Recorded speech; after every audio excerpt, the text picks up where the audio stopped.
By now, you've probably heard my Magic Wand story. It's a brand that's been part of my personal journey for more than 20 years. But no matter how many times I sing Magic Wand's praises, I'll never be able to fully capture the story of this incredible brand. Well, now journalist and author Kate Sloan just completed a limited audio series documenting the history and impact that Magic Wand has created over the last 56 years. It's called Making Magic. And the series chronicles Magic Wand's incredible brand story through interviews with nearly 40 experts, performers, business owners, educators, and fans. So I got a sneak preview of the series, and what I loved is that Kate weaves together snippets from all their interviews into this amazing story arc. She covers Magic Wand's journey from appliance store massager to its legendary influence on culture and sexual independence, and it's all just fascinating. The first episodes of Making Magic are available now at makingmagicseries.com or on all popular podcast platforms. Just search for Making Magic or visit makingmagicseries.com today. Thanks for listening to Sex with Emily. On today's show, I'm joined by Bulletproof founder and Headstrong author Dave Asprey. We're talking about effective ways to improve your sexual performance so you can become the best version of yourself. We get into the distinct health benefits of orgasm for men and women, including why men shouldn't always ejaculate. And hey, you might just develop a six-pack of abs. The 3 basic elements that can inhibit or enhance human performance, and how by hacking your sex life, you can influence your motivation in all aspects of your life to become the healthiest version of yourself. All this and so much more. Thanks for listening. Look into his eyes. They're the eyes of a man obsessed by sex. Eyes that mock our sacred institutions. Bedroom eyes, they call them in a bygone day. Hey, Emily, you got a boyfriend? Because my man E here, he just got his heart broken. He thinks you're kind of cute. A girl's got to have her standards. Oh, my. Do women know about shrinkage? Isn't it common knowledge? What do you mean, like laundry? It shrinks? Can we not talk about sex so much? Are you kidding me? Oh my God, it feels so good. Being bad feels pretty good. But you know, Emily's not the kind of girl you just play with. You're listening to Sex with Emily. We're talking about sex, relationships, and everything in between. For more information, go to our website, sexwithemily.com. Check out all the blogs we have there and our recent podcast. I think you guys will love this one. We had one called The Mask of Masculinity with Lewis Howes. And if you haven't listened to the episode, we talk about one of my favorite themes, breaking through toxic masculinity and discovering the importance of the other V word, vulnerability, which can actually be incredibly transformative. You guys would really like this episode, so you can check it out on our site or wherever you are listening to the podcast. We love when you subscribe to the podcast. That's also fabulous. You can do it on iTunes or wherever you listen. We so appreciate it. It only takes a few seconds. And you can also get more Sex with Emily on social. It's all at Sex with Emily across Instagram, Facebook, Snapchat, Twitter, and you'll know the second a new episode is posted. Not to mention, you really get to see what goes on at Sex with Emily and my personal life. It's a good time, so check it out. And I can't wait to hear from you and message me and all those things on all the social media. I can't wait for you guys to hear this interview I did with Dave Asprey earlier this week. You may be familiar with his name or his Bulletproof brand or one of his New York Times best-selling books like Headstrong. So I met Dave when I was co-hosting Loveline a few years back, and he was a guest on the show. And we've stayed in touch as I've been on his Bulletproof Radio podcast, and I've become a huge fan of his work. Perhaps because we're both clearly on the same page about helping people be the best versions of themselves. I love how he marries science, energy, and his exploration of the human race to demonstrate how changing your environment from the inside out will allow you to have full control of your biology and reach a state of high sexual performance. So Dave is his own guinea pig as he works to develop his work around biohacking and the mission behind it.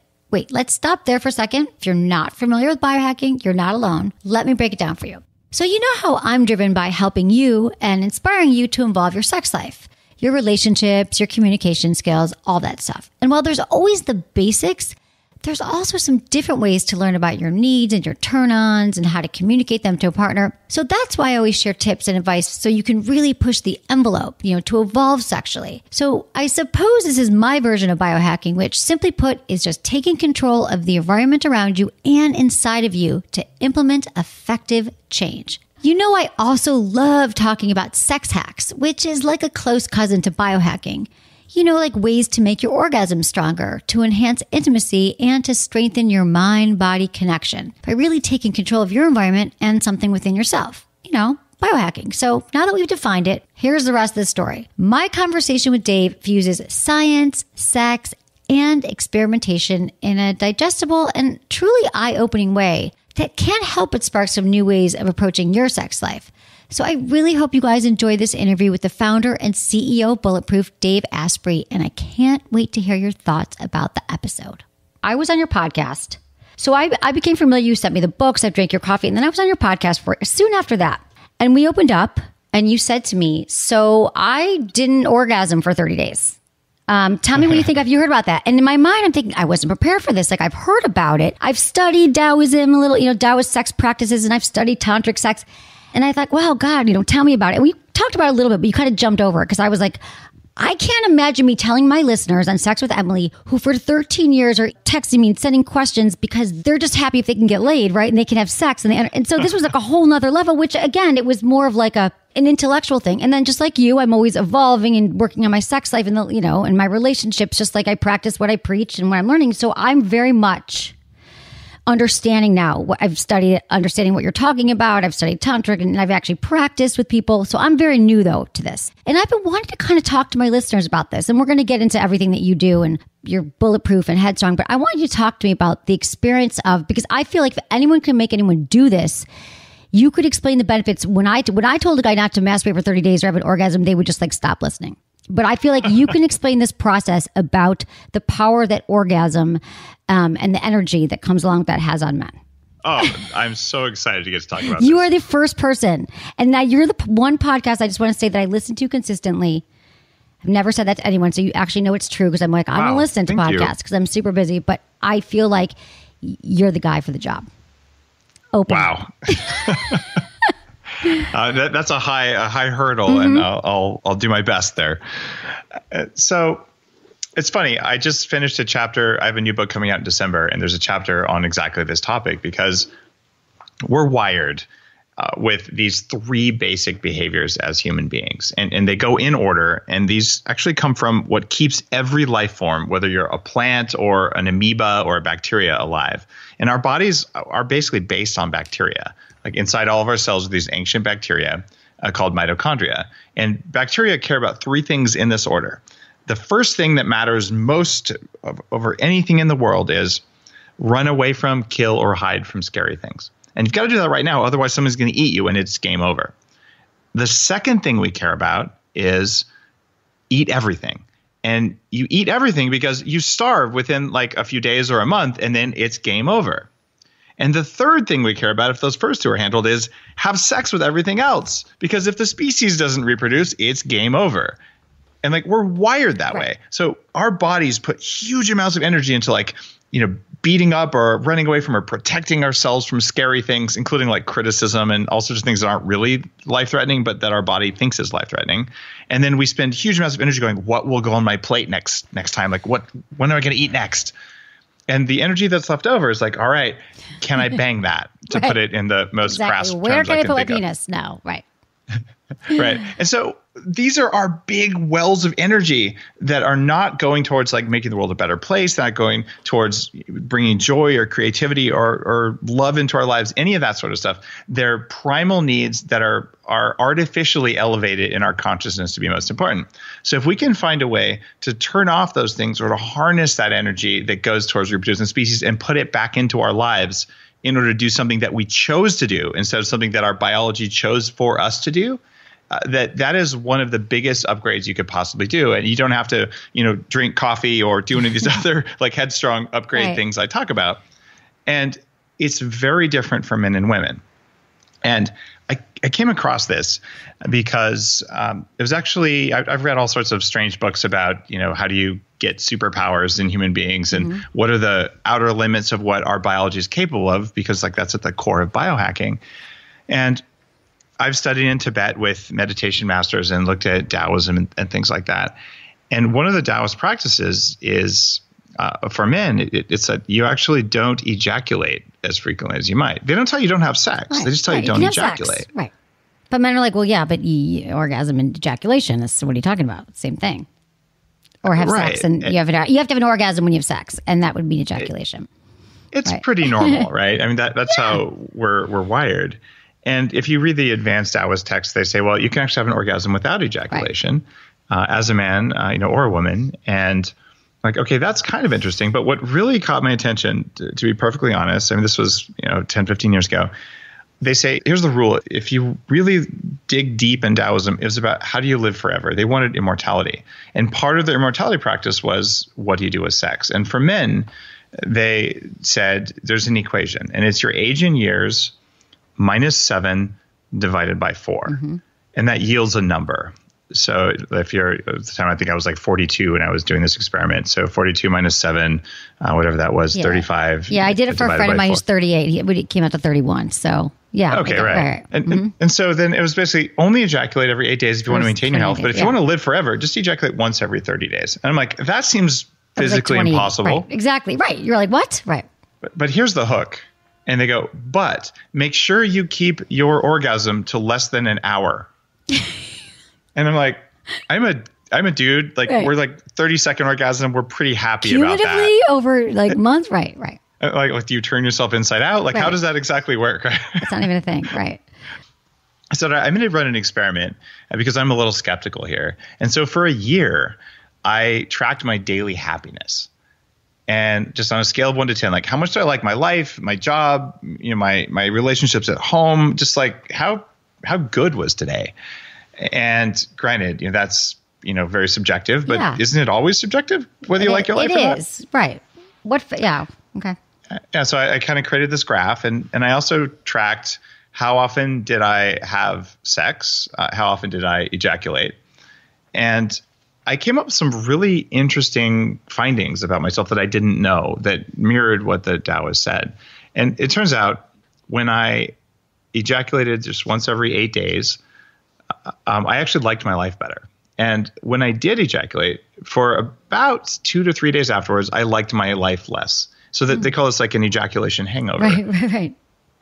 And like the Taoists will say, a man or a woman walks away from sex undiminished, but I'm misquoting it terribly, but it takes something out of the man. Like in other words, it costs you something biologically. Because you're taking all of your hormone production, your prostaglandins, and you're taking those and you're like basically making ejaculate, and you're using it. There's something called spermidine in there that's actually a potent anti-inflammatory. And there's actually a whole body of study about like what does semen do from a health perspective. And it's like, wow. Right. Okay. So the thing is it's about the energy, right? So the men, the more they're expending the energy and they have an orgasm and they ejaculate. But I'm wondering, like, because I do see the benefit, especially for men. I know it helps with focus. Like, let's talk about that. So you had more pleasure in your life, however you measure happiness. Because everything that you do, Dave, you got to be honest. Like, can I do this every day for a year? I'm going to be able to track that. If I did it for a week and I set up a journal, I'd be so proud of myself of every night, right? I try. Like, my systems are way better than they used to be. But even for that, like, what you felt was in your relationship, trying and failing is not so bad. When you're like, oh, I don't want to ejaculate, and I do. But the benefits, how did that work with your sex life, like the quality of your sex life and your intimacy? The quality of my sex life went up dramatically because this amazing thing happens when you don't ejaculate. You totally want to have more sex. Right. So what ended up happening is the frequency of sex goes up. The longer you go without ejaculating, the more often you have sex. So I'm married. I have 2 young kids. Anyone who's married with 2 young kids knows you generally don't have sex very much. Right. So just because kids are like an anti-sex thing. And what ended up happening was, especially when I was doing the 30-day experiments, by the way, publishing the data was kind of embarrassing. I'm like, oh, day 24, oops. I had to start that experiment over. Right, exactly. Like, so what, day 24, right? But over time, I mean, and I don't know how much you've talked about this in your show since. I've talked about the show. There's so much, I know. But it's like, but now, so that was like 10 years ago or 8 years ago you did it? Or something like 42. It was about 5 years ago. Okay, 5 years ago. So now is it still something that's become part of your life? Like, you still think about it as like another resource in your body that you're like not always going to. Well, we'll say I don't ejaculate unconsciously. Okay. So it's like, I'm going to have sex, but I'm going to say I wouldn't, if I just, flew to New York and back in, 36 hours to be on the Dr. Oz show or something, which happened, like, I'm not going to come back and then, have sex because I missed my wife and ejaculate because I already took enough of a hit. I traveled across the country twice. I was in an airplane. I breathed bad air. Like, I'm tired. Right. So when I'm at full power and I haven't ejaculated for a while, I'll ejaculate. But will I have sex? Yeah, I'll have sex. Right. But then sex becomes less about like getting to ejaculation and more about like having fun. Right. And what does that do? That raises oxytocin, which is like the love hormone. Exactly. And the benefit for women in this whole deal is, well, the Taoist studies and lots of other studies show that when women have regular orgasms, like your emotional intelligence goes up, your oxytocin levels go up. And it's generally biologically really healthy for women to have regular orgasms. Now, guys in this kind of practice can have orgasms if you can figure out how to have an orgasm without ejaculating. I find that to be a challenging thing to do. But what I also found to be like off the charts, not even like putting words to it, that thing about having an ejaculation for an hour or less, or not ejaculation, sorry, having an orgasm for an hour or less. Yeah, through your full body, right. Yeah, like I don't know how it's possible to like start a stopwatch if you're going to do that. But yeah, you're not going to wait, it's coming, let me start. Yeah. Exactly. But like after, I can tell you at least like 15, 20 minutes kind of times where I'm like completely, I don't mind, you're not ejaculating the whole time. That would be destructive. But essentially like my abs hurt. I'm like, could I just be done? Like seriously, I just need to stop and literally like growing a six pack from the intensity of an orgasm. And guys, like a nice six pack, you're like, it's the orgasm. Like that's all you got to do now, Dave. That would help you maybe in other fields, in other depends who your audience is. On my show, there's new programs. Emily, you got to just six pack orgasms. There's a whole abs thing. in 15 minutes or less, but you got an orgasm. But like this happened. Right? I know. So it's worth talking about because we don't talk about this, guys. We don't. You don't. Guys don't talk about anything. So what they do talk about is they email me all the time. My listeners, 50% men, 50% women. But a lot of the questions I get asked, which is why I love that you're here, and I wanted to bring you on because all the work that you do around biohacking and being the best performer in every area of your life, how do we become the best sexual performers? And so there's a lot of things I talk about when they're like, I can't ejaculate, or I can't say hard, or I'm too hard, or I have no sex drive, or low libido. And we just send people out. And I always say, get checked by your doctor or use certain medications. And I just feel like that's so limited, especially knowing what we know now and blending Eastern and West medicine and supplements, everything that you do, what you've done with Bulletproof and what you're doing now. So I would just love to kind of give some background to your work, to Headstrong, which I loved. I'm like, I live 2 blocks from Erewhon, so I feel really lucky that I can kind of indulge. But I just want to give some history about and the work that you've done with biohacking. Let's just define biohacking and then kind of get into how that can help people be best performers sexually. Oh, awesome. Biohacking is a field that I helped to create and kind of build a community around. It's become a movement. And the original definition from that first infographic was the art and science of changing the environment around you and inside of you so that you have full control of your own biology. Now, from a sex perspective, let's see, do you want to be able to get it up when you want to be able to get it up? That would be control of your own biology. Do you want to be able to not ejaculate too quickly? That's control of your own biology. And that same body of knowledge, those same techniques can be, I want to get swole, or I want to have a ton of energy, or I want to pull an all-nighter and, perform open heart surgery or whatever. Like, it totally depends. I just want to come home from my commute and be with my family. All of those are control of our own energy, of our own biology. And the techniques are always the same. And the two big things that apply to sex are make sure that the hardware, the energy production in the body is working. I mentioned these little mitochondria that are worried about dying, worried about eating. You got to make mitochondria sexy. It matters. Yeah, right. Yeah, like all the things that happen both for the woman and the man in sex, or I say for women and men in sex, because it doesn't have to be a woman and a man, but those things are all driven by electrons in the body. Like, we're powered by the same things that power our iPhones. We just happen to, instead of plugging into the wall, we eat food and we breathe, and then we combine those. But if you suck at combining food and air, instead of getting like the erections or the other kinds of stimulation that you want, all these electrons that should have gone to your performance in bed, in the boardroom, in wherever else you're executing in your life, they can go to inflammation. You get muffin top and you get brain inflammation and you're tired and you're cranky. So if you can do something in your diet or in your lifestyle to turn down inflammation, to turn up energy production, you can put that energy to work in the bedroom. And then all of a sudden, wow, I've got like a ton of energy. I feel really good. Like, this was a really energetic lovemaking session. I was able to provide more pleasure for my partner. Like, I had a better time, and maybe I had more self-control, and I was able to go, for 45 minutes. And at the end of this, the ultimate act of willpower for a guy is saying, all right, even though every fiber in my being is screaming at me to ejaculate, I'm just not going to do it because I know that all that screaming is going to go back into me, and I'm going to use that energy for something else. There is masses of energy that we expend this way kind of unconsciously as guys. And I'm not saying don't have sex. Right. I'm not saying don't be intimate. I'm saying if you can get to that end and be like, all right, like this is even harder than skipping a meal. Right. We're doing an intense workout, but I'm going to take a deep breath and I'm just going to say no. Yeah. What do you do? Yeah. I'm not going to do it in this moment. You're going to breathe into it. There's practices. Right. And then, right. Do you want the shortcut for how to do that? Dude, please. Right. Yes. Hack sex for me. Do it for everyone. Okay. So if it's up to you, whether or not you're going to ejaculate and you're a guy, there will come a voice in your head, and this is the voice of your mitochondria screaming at you. You'll at the beginning of lovemaking, you'll say, all right, I'm not going to ejaculate today. And by the time you're getting close, you will have created 1,000 reasons why it's such a good idea to ejaculate right now. Right.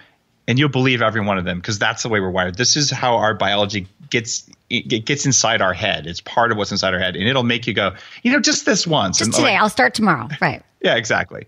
So if you're in charge, you're probably going to make bad decisions some of the time. So what you do is you just ask your partner, hey, I'm trying this thing out. And so I want you to decide if I'm going to or not. Right. And as soon as you take yourself out of the decision loop, so it's no longer your decision, it becomes fantastically easy to make the decision because there was no decision to make. Right. Right. And of course, some partners are going to like that more than others. And so for a lot of women. Right. Well, because you have accountability then, right? You're like, I'm trying to do this thing. Can you help me and support me in this? Right. And also, like, if you think it's a good idea, you can say yes. So it's not like just tell me no. It's like, you decide. And then you don't have to decide. And then you'll be like, I think it's a good idea, but your partner is going to be no, except, and I've talked to a lot of couples privately who just approach me about this. For a lot of women are sort of raised like it's your job to be responsible for your partner's pleasure and thus their orgasm. So it can be really intimidating for a woman to be in that position and just be like, well, but if I say no, am I a bad person? And this isn't a logical thought. These are like emotional exactly. things. This is what, it's so important to get to this because it is true that we don't, women are, and I was hoping this has changed because like the way I was raised and where I got into this was it was about pleasing the man. Sex was not about my pleasure at all.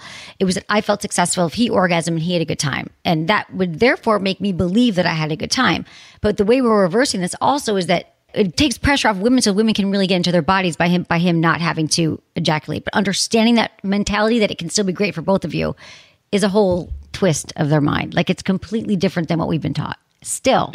It's completely different. And I mean, I've had a lot of guys say like I would die if I did that. And like, that's just your mitochondria talking. What they're telling you is the species will die. And that's not a true statement. How many times did it take till you felt like it wasn't as bad? How many days in a row? And then we are going to move on from this in a second. I can tell you that doing 8 days at first was really a challenge. And doing 30 days was that took a couple of tries because after like 27 days, you're like, what's going on? But I can tell you, my frequency of sex increases the longer I go without ejaculating. So I was having a lot of sex, lots of oxytocin, and I was like full of energy, just like really full of energy.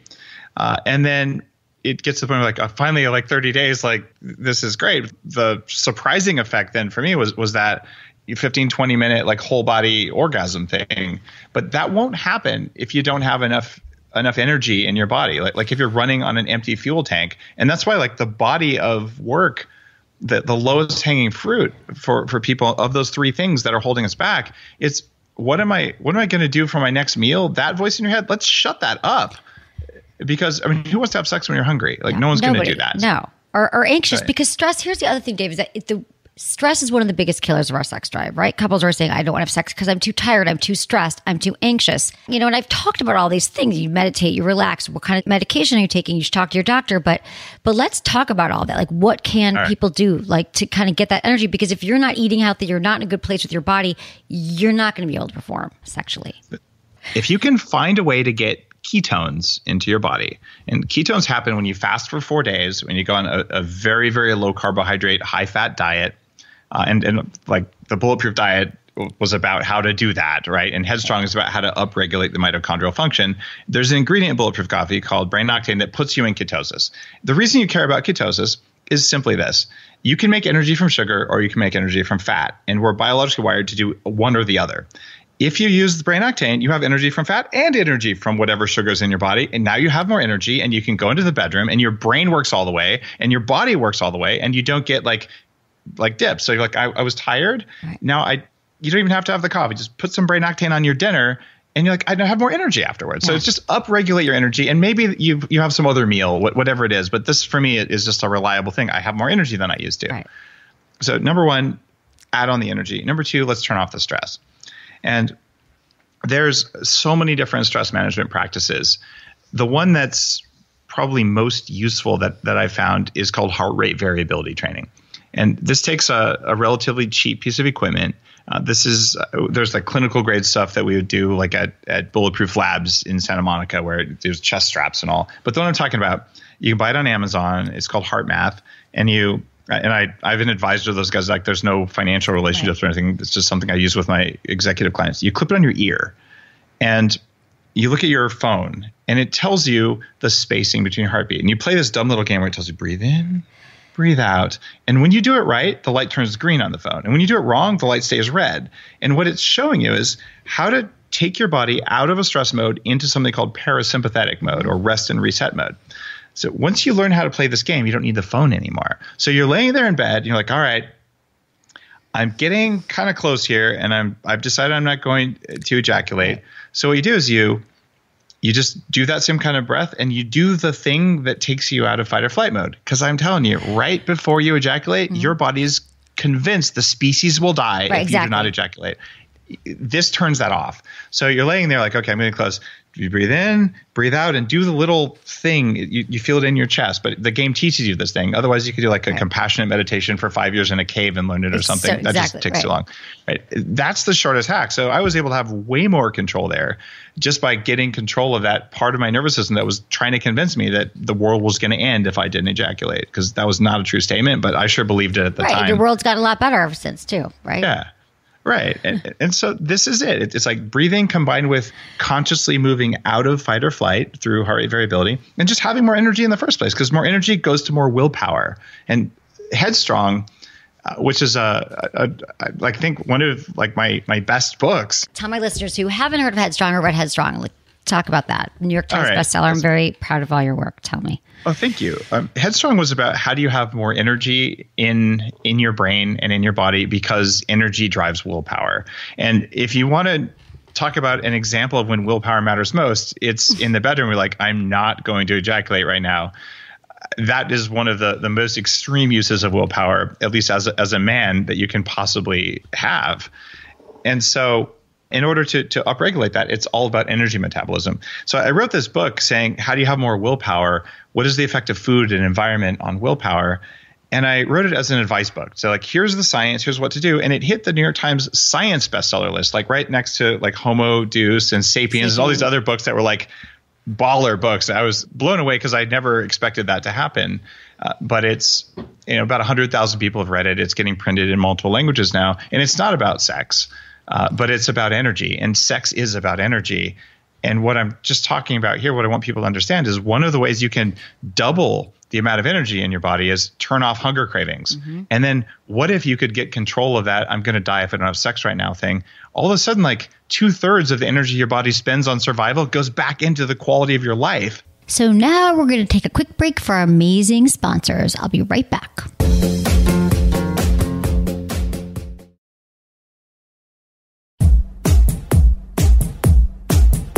Can we just go back to like basic like biology? Like in Western medicine, we're going to get put on different meds. We're just not going to give them the whole picture. So I just want a lesson for my listeners about that.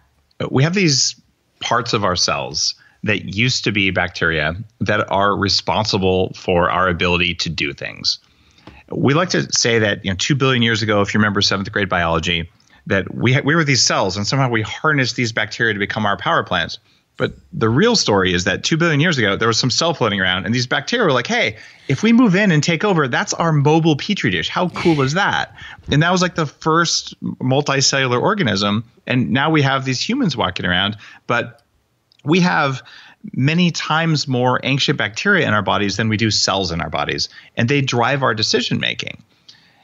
The other thing that these mitochondria do, we call them power plants, but they also make hormones. People don't know this, but all of the hormone production in your body is powered by the electricity they make, and they directly make something called pregnenolone, which is the mother hormone that turns into DHEA, that turns into testosterone and estrogen and progesterone.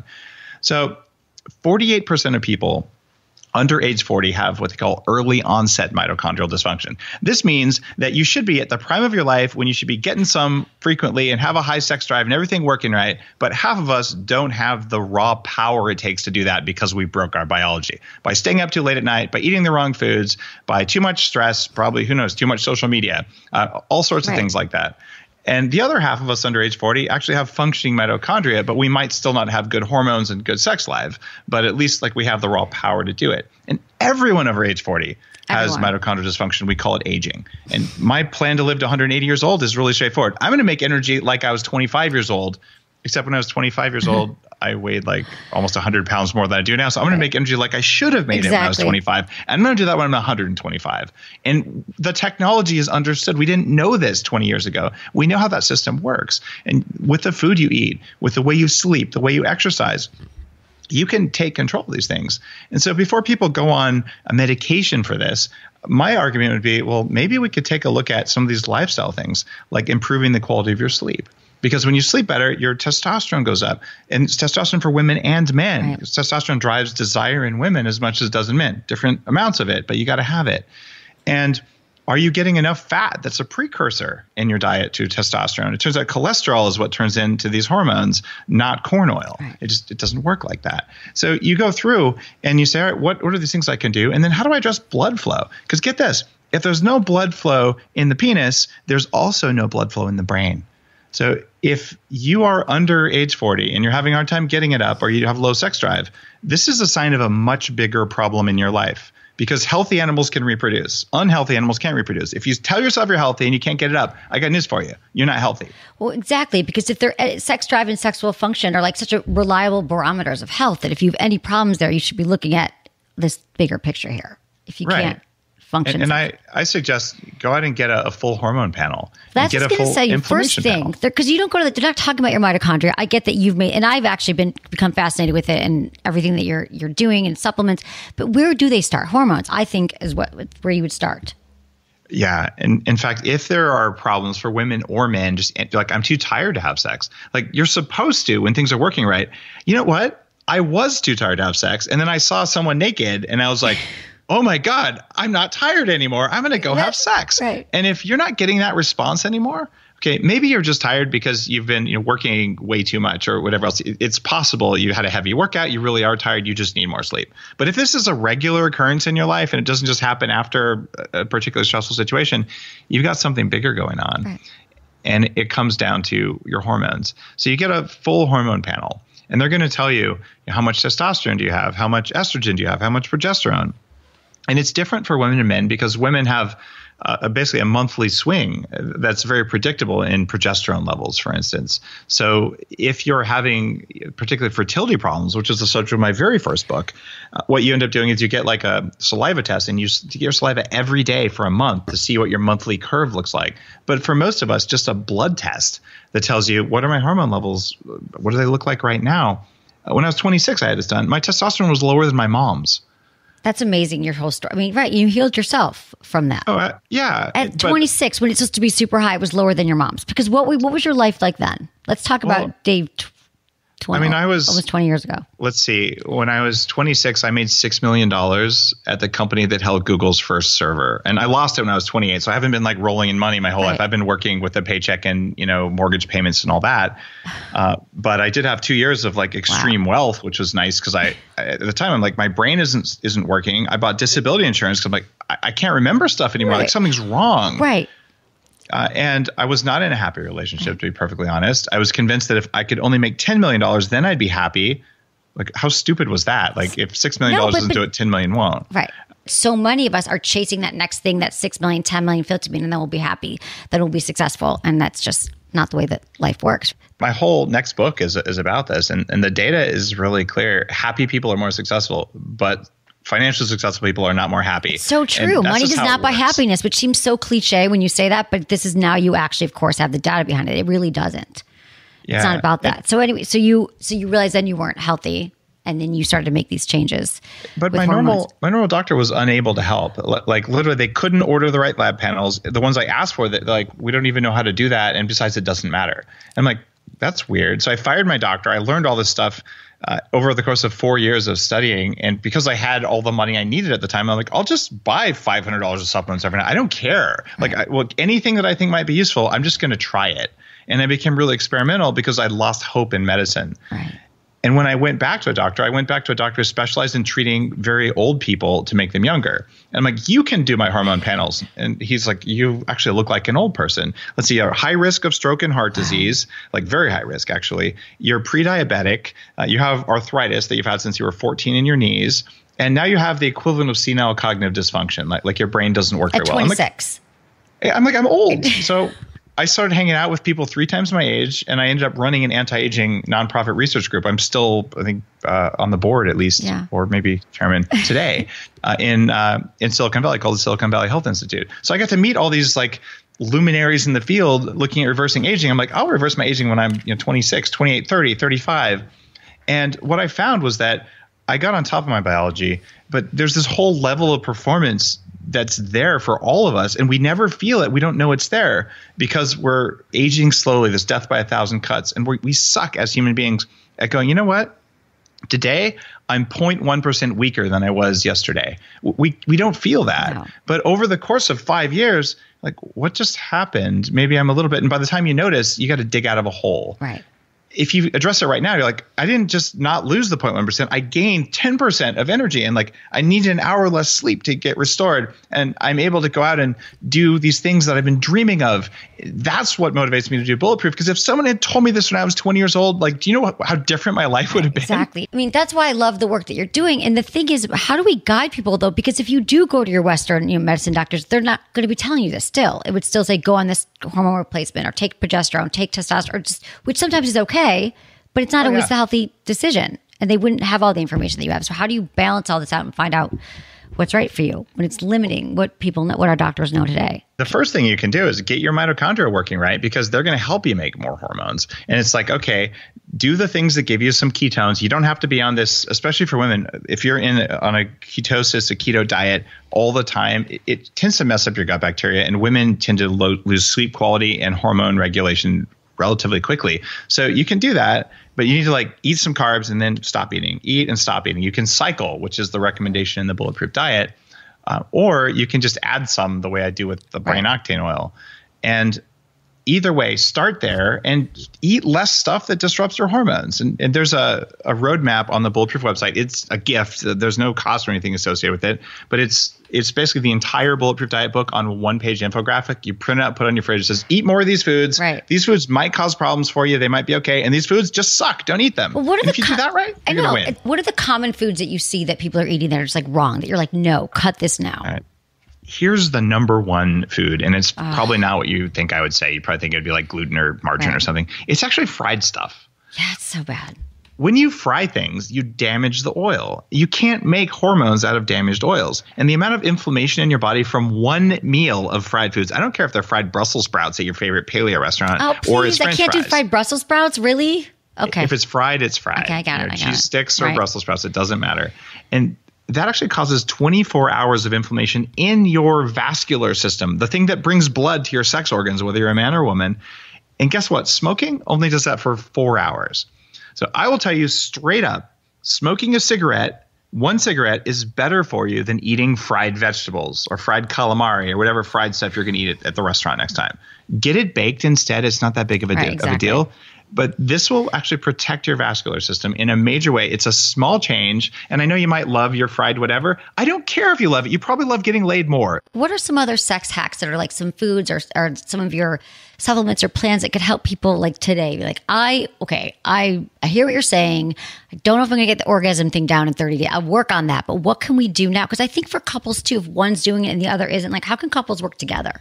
Well, there's a lot of relationship stuff on couples, but if you decide you're going to try this stuff that we just talked about at the beginning around, all right, we're going to see what our sex frequency looks like if the guy doesn't ejaculate as frequently. If both partners are like, let's experiment with this for a week, I promise you'll have some fun in the bedroom with that one, right? And even if you utterly fail at the experiment, at least you had fun with it, right? Like there's very little downside to that.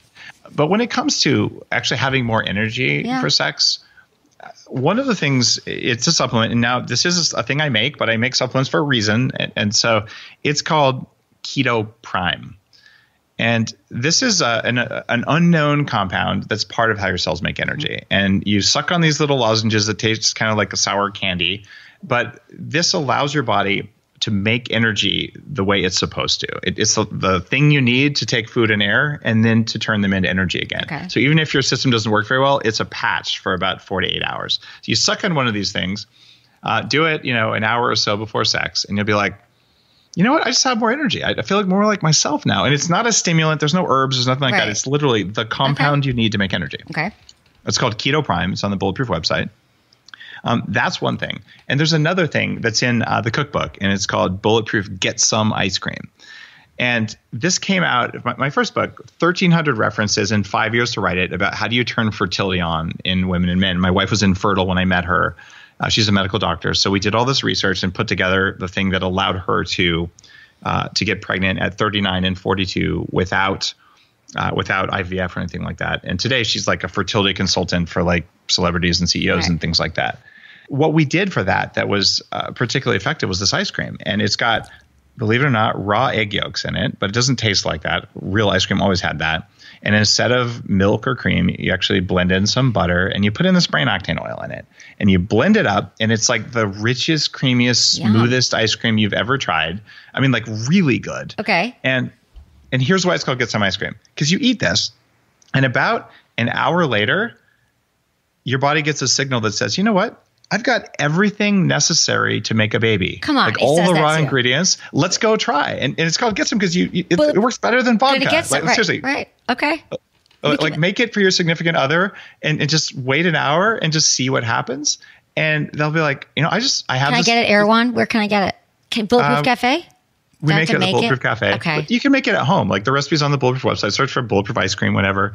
And it's relatively simple to make. You blend it in your blender and you put it in an ice cream maker, little $75 like a Cuisinart little frozen bowl thing. And it's the most decadent dessert. And but it's more about what happens when the body's like, I got what I needed. Right. The other thing is simple, like fish oil or krill oil.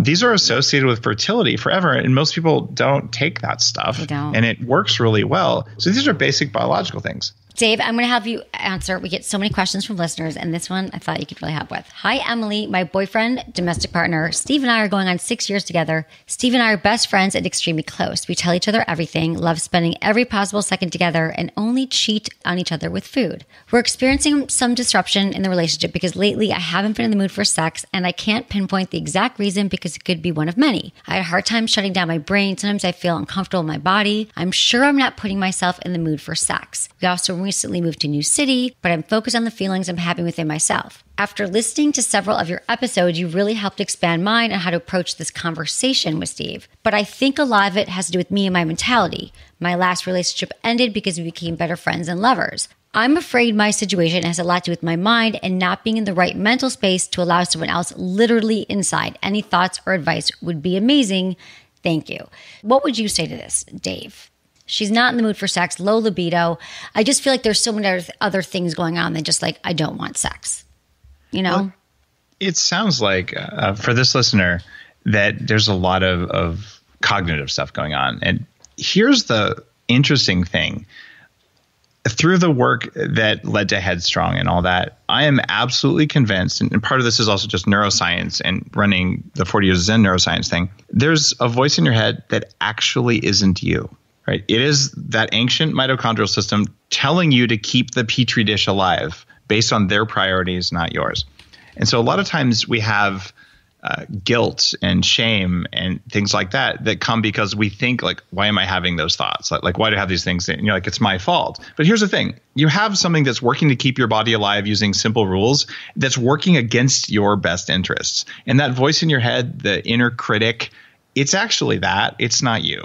And the fact that it's present doesn't change, but now you can drop the shame and guilt about that.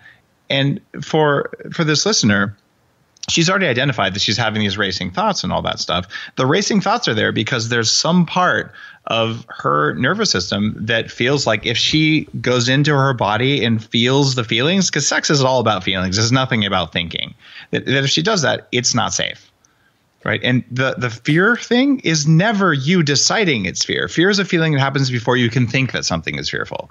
So the feelings are happening from that. And I would suggest doing something like EMDR, eye movement dissociative response. It's a kind of therapy that's very fast. And what you do is you go in and you sit down with the therapist, and usually 1 or 2 sessions, and they move your eyes until your brain goes into this weird reset mode. Isn't it trauma? Like, isn't it more with trauma? It can be with trauma, but it turns out every fear is based on trauma. But you can have sexual abuse kind of trauma, which is a big use for that stuff. But you can also just have a trauma around some time in your childhood. You learn that it's not safe to go into your feelings. You have to think about it. And a lot of people spend their whole life, including me, until I was about 30. I was all about what's going on in my head, and everything below the neck. It's that's all just noise, and you should just ignore all that. For your listener who asked that great question, here is something that is shocking, just shocking at turning on libido. And it is having someone take care of you. And for the vast majority of women, I'm pretty sure that washing socks and doing dishes are absolutely not turn-ons. In fact, it's the same for men. So there are times when you're at a point in your life where self-care involves actually accepting help for things that you really don't like. And if you're at a place in your relationship in your life where you can even once a week have someone come in and help out at the things that you find most drudgery, there's actually really good evidence that is going to increase your libido. And it may be something as simple as your partner cooking you dinner. Right. But quite often it might just be you know what? Between my commute, my job, and all the household tasks that just by virtue of tradition that I've been tasked with because I'm a woman, because I was raised that I'm a good person if I vacuum all my own floors every day, or whatever programming you have, that stuff sucks your sex life. It does. And for entrepreneurs like you and me, we can always do more, no matter what. And for a lot of listeners like that, even if you have a day job, the odds are you have a side gig at this point. You're probably thinking, I should be driving an Uber right now, or whatever it is. Since you could always do more, and if you allow yourself to always do more and you don't prioritize self-care, your libido will crush. Right. It'll just crash. And what you want to be able to do then is figure out, all right, what are the things in my life that suck the most energy, that make me feel least cared for? And how do I get help on those things? And for many of us, asking for help is an admission of weakness. Right. And this isn't about weakness. This is about asking for someone to care for you. And for women more than men, but for both of us, just biologically, knowing that you are cared for is an incredible aphrodisiac. I hope you guys enjoyed the interview with Dave Asprey. I found him fascinating. And if you want to find more about the Bulletproof lifestyle and his book, Headstrong, you can check it all out at bulletproof.com. And you can also find more about it and all the links to his social and his books on our website. Oh, also, you guys, Bulletproof Labs open in Santa Monica, California. This is open to the public, and think of labs as a place to help you achieve the highest state of physical and cognitive performance, aka labs to help you kick ass. You can check it out at bulletprooflabs.com. So thanks everyone for listening. Thanks to my amazing team, Ken, Jamie, our volunteers, Shannon and Jenny, producer Lark, and Michael. And thanks everyone for listening. Was it good for you? Text Ask Emily to 797979.